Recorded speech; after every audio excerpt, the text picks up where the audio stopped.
Men's basketball looks to stay perfect at the Beagley Center. And track and field dominates their home meet. All this and much more coming up on the Penguin Rundown.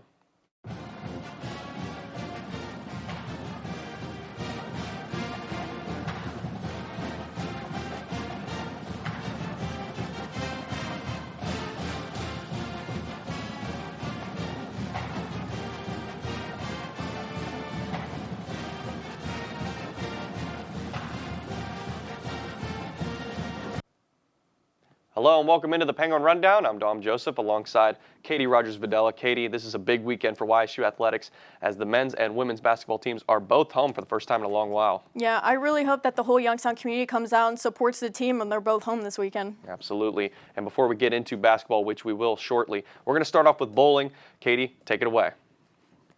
The women's bowling team finished 5th at the Northeast Invitational. The team faced many ups and downs on the first day of the tournament, finding themselves in 14th place. On the second day, the team jumped 7 spots with the help from Nikki Mendez. Mendez finished 7th individually and was named 2nd all-team performer with 5 games to total 1,051 pins. On the last day of the tournament, the team won all 7 of their matches to score 5th place in the tournament. The Goins finished 10-3 overall last weekend. The women's bowling team will compete from January 24th through the 26th at the Red Flash Invitational in Altoona, Pennsylvania at Holiday Bowl. We hope to see the team as they keep up the momentum on an amazing season. The word rebound is the best way to describe the past week of women's basketball action. After starting their month-long road trip 0-3, the Gwins rallied to grab 2 big victories. Youngstown State swept their Michigan road trip once again, defeating the Oakland Golden Grizzlies and the Detroit Mercy Titans. In the Detroit Mercy matchup, 3 Penguins finished in double digits in points. Junior Chelsea Olsen scored 15, along with 8 rebounds and 1 assist. Also scoring 15 points was freshman Quinice Hatcher. Hatcher's 15 is a career high, and she was also able to track down 5 boards along with 2 assists. Freshman Jen Wendler notched 11 points and 6 rebounds. Her most impressive stat, however, came at the free throw line, where she was a perfect 7 for 7. Along with their stats from the Oakland victory, Olsen and Wendler received this week's Horizon League honors. Wendler was named Freshman of the Week as she accumulated 22 points and 15 rebounds over the course of 2 games. She was also a perfect 9 for 9 from the free throw stripe. As for Olsen, she was named the Player of the Week. In the Michigan sweep, Olsen racked up 29 points, 21 rebounds, 6 assists, was perfect 4 for 4 from the free throw line, and also had 4 blocks. I caught up with Chelsea to get her thoughts on the award, how her game has changed during the season, and what to expect this upcoming weekend. I think it's more so like a confidence booster for me because I understand like we have a lot of people out.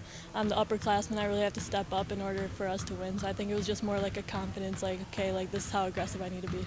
I think just being aggressive, like offensively and defensively, and especially being like more vocal, that's something that I really had to step up in. I've not necessarily had to be vocal the past 2 years, so I think it's really bringing me out of my box and having to manage the game more and manage like the freshmen and the new people. So I think that's the biggest part. And has that been a change for the best for you, or has it been a little bit challenging for you having to make that adjustment? I think both. I don't realize how vocal I really need to be until like the coaches are like, you need to be more vocal, like we need you to be more vocal on the court. So I think it's definitely been a challenge, but I think it's definitely for the best for me. And we got big homestand coming up, Green Bay and Milwaukee. Last year against Green Bay, you had 19 and 13, an unbelievable performance. How and what is it going to take to replicate that? Just being aggressive. You know, our first open shot may be the best shot that we get that possession. So just being aggressive and just leaving it all out on the court. I know like this week is a huge for us in league play, so we really just got to take care of business. And do you have a little bit of extra incentive going against teams from Wisconsin, the home state? People always ask me that. Not really. A win is a win, so I just try and win. The Penguins will finally return home this weekend, but will face 2 powerful Horizon League opponents. On Friday night, the Green Bay Phoenix enters the Beagley Center, and what will be a red-out night for the Penguins. Tip-off is set for 7 p.m. and can be seen on ESPN3. Then, on Sunday, the Milwaukee Panthers take on YSU. Tip-off is at 1 p.m. and can be seen on ESPN Plus or heard on 570 WKBN. The men's basketball team took 2 losses over the last week, now dropping to 11-9 overall. The first loss was last Thursday against Northern Kentucky in a tough loss as the Gwins fell 88-63. Garrett Covington led the way in scoring for the Gwins, recording a strong 17 points. The Gwins were down by as many as 27 points in the second half and shot 33.3% from the field. They then traveled to Wright State, where they put up a good fight but were still unable to come up with the win as they fell 79-72. Donnell Cathcart III was able to record a season high of 21 points, while sophomore Darius Quisenberry was able to get 19 points and 6 assists. Junior Nas Bohannon also had a solid game, getting 17 points and 8 rebounds. Jameer Thomas led the team with 12 rebounds. 3 solid performances was not enough to pull it off, and the Gwins are now 4-3 in league play, but are still undefeated at home as they get ready for a 5-game homestand starting tonight against Milwaukee at 7 p.m. in the Beagley Center. The YSU Athletic Department asks that everybody wear red. The men are then at home again on Saturday at 2 p.m. as they take on Green Bay. Here is what head coach Derek Calhoun and junior Christian Bentley had to say about this week's upcoming games. I think so. We still have a lot to play for, We're really excited about this week and really the next 5 games. They're all here in Youngstown. I think that's exciting. We've been really good in this building. So I'm looking forward to it. We went yesterday, took a day off. Obviously, we got back, had a good practice yesterday. Got to have 2 more good ones because Milwaukee's good. They're very, very they're a very hard match because they're guards. They've got 2 really elite guards. Yeah, we love playing at home. As you see, we've been 8-0 at Beagley this season, so we're just very excited to have the next 5 games at home. For more on the men's basketball team, we're going to send it over to Christina and Richie at the roundtable. Thanks, Katie and Richie. Like they said, men's basketball, and they started off so hot in the Horizon League, 4-1, and now they're kind of in the middle of the pack. Yeah, they are in the middle of the pack, like you said, 4-1 to start. But since then, they've traveled on the road and they went 2-3. So not what they wanted, but for them to continue to be strong and to be able to finish in the top 2 in the Horizon League, they got to secure victories over either Wright State or Northern Kentucky when they return to the Beagley Center. Absolutely, and one of the keys for them to win is consistency from their starting 5, and we're going to start with Mike Akuche, who he's a guy you'll see a double-double from, 20 points, 10 rebounds a couple of games ago, and then you'll see his last game, he went 1 for 4. The only shots he took were 3-pointers, and he only had 3 points. He only came up with 1 bucket. Yeah, Michael Akuche is a little inconsistent, but I'm really impressed with the amount of playing time that he's gotten this year. He's more than doubled his playing time from last year, and I think he's adjusted to that really well.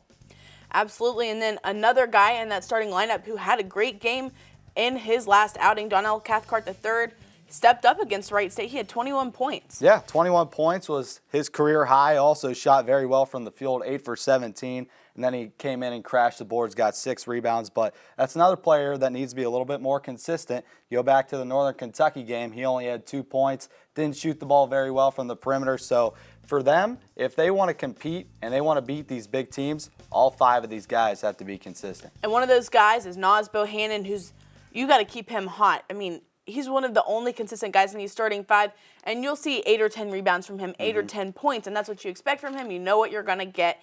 And then every couple of games, you'll see that 15 or 17 points that really pushes the Penguins. Yeah, he's very consistent, and, he brings the strength and height to this team. Akuche helps with that as well, but he's the most dominant player down low. And then who else I love to look forward to is Darius Quisenberry. I'd say the best player on this team, only a sophomore guard, leads the team in points, free throws, assists, you name it.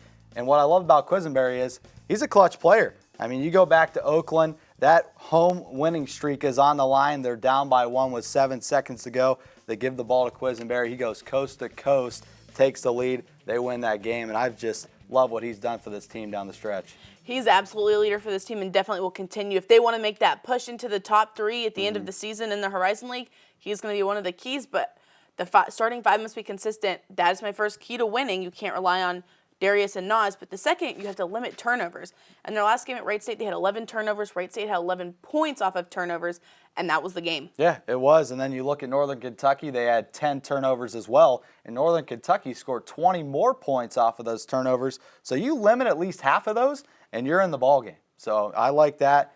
Of course, limiting turnovers, playing as a team, and then the bench has to keep contributing throughout this season. Absolutely. And to look at their upcoming home schedule, they've got 5 home games. Tonight versus Milwaukee, who's 4-3 in the Horizon League. Saturday versus Green Bay, 4-3 in the Horizon League. Those are huge games. to boost yourself in the standings. Yeah, it is. And then after that, you get past the two teams who are tied for 4th right now. Then you face UIC, IUPUI, who you've already beaten once, and then you get revenge against Cleveland State, who stunned you at the Wolstein Center, and you get a chance for some revenge at home. They absolutely have a chance to make their mark, especially this season with the guys that they have, but that's going to do it for us here at the Roundtable. Dom and Katie, back to you guys. Thank you very much, Christina and Richie. Now on to men's tennis. The men's tennis team will be debuting in a dual match opener this Saturday at St. Bonaventure, then Sunday at Binghamton. The Gwins will play in 19 dual matches this season, having 6 home contests and 13 away contests. They will conclude their season in the Horizon League Championships starting on April 24th. Now the women's tennis team will also appear in their spring season opener this Friday at Bowling Green, then travel to Toledo on Saturday. The team will host 9 dual matches and travel to 13 away matches before they end their season at the Horizon League Championships in April. We wish both teams the best of luck as they start their spring seasons. The swim and dive team were set to travel to Ball State University for their meet this past Saturday. Unfortunately, the meet was canceled due to inclement weather. The team has had a long break from competition since late November and will be eager to get back in the pool. Tomorrow, the men will travel to Mount Union for a dual meet, and then on Sunday, the entire team will participate in the Butler Invitational. Tune in to next week's show for results. The track and field team was on fire at the Collegiate Invitational at home this past week. The men and women combined were able to secure 15 of the top 5 finishes during the event. The women walked away with top 3 finishers in the 60-meter dash. Freshman Janiah Bowers claimed first, followed closely by freshman Kandia Matlock and sophomore Sarithia Henderson in second and third respectively. Bowers continued her stride to win the 200-meter dash with a personal triumphant time of 24.86 seconds. Bowers' efforts were enough to earn her Horizon League Women's Runner of the Week. As for the men, sophomore Dakari Carter ran for the first time as a Penguin and did not disappoint. He ran the fastest time at 6.87 seconds in the 60-meter prelims. Carter also came in 4th in the 200-meter. Another sophomore continuing his successful season was Jamink Jackson, who came in 2nd in the 60-meter dash. Senior Dom Westbay fought till the very end in shot put and ended up placing 2nd with a mark of 16.84 meters. Fellow shot put Penguin and senior Brandon Orlando came in 5th. Up next, track and field squad will make their way to Clemson University to compete in the Bob Pollock Invitational. However, we were able to catch up with runner Jamink Jackson for his take on the upcoming meet. The PR and the 60, and definitely try to do way better in the 200. Today we got a hard practice, so I'm really going to focus on trying to do better in practice to do better at the 200 at Clemson. Oh yeah, I'm definitely excited. We could treat this meet as it's a national, because every team that we're going to run there is usually going to have at least, like, I want to say 2 to 3 people at nationals. So it's basically just a prep run before we get to nationals in the future. Good luck and tune in to our social media and next week's episode for results on the track and field event. And now it is time for the Penguin Player of the Week award. Let's send it over to Abbas Braswell, who has more. This week we're switching things up and highlighting a Player of the Week. This honor goes out to Chelsea Olsen of the women's basketball team. As mentioned earlier, Olsen achieved 750 career points, 500 career rebounds, and 250 career assists during Thursday's game against Oakland. In wins against Oakland and Detroit Mercy this weekend, Olsen recorded 29 points, 21 rebounds, and 6 assists. Olsen was also named the Horizon League Player of the Week. Congrats to Chelsea Olsen, and be sure to come out and support the women's basketball team at the Bigley Center this weekend. Back to you guys. Thank you very much, Abbas, and congrats again to Chelsea. And that's going to do it for us here at the Penguin Rundown. For news, highlights, and more, be sure to check out YSUsports.com. And be sure to check us out on social media. That's Twitter, Instagram, Facebook, and Snapchat, and that's all at Penguin Rundown 1. I'm Dom Joseph. I'm Katie Rogers Videla. We'll see you right here next week, Penguin Nation.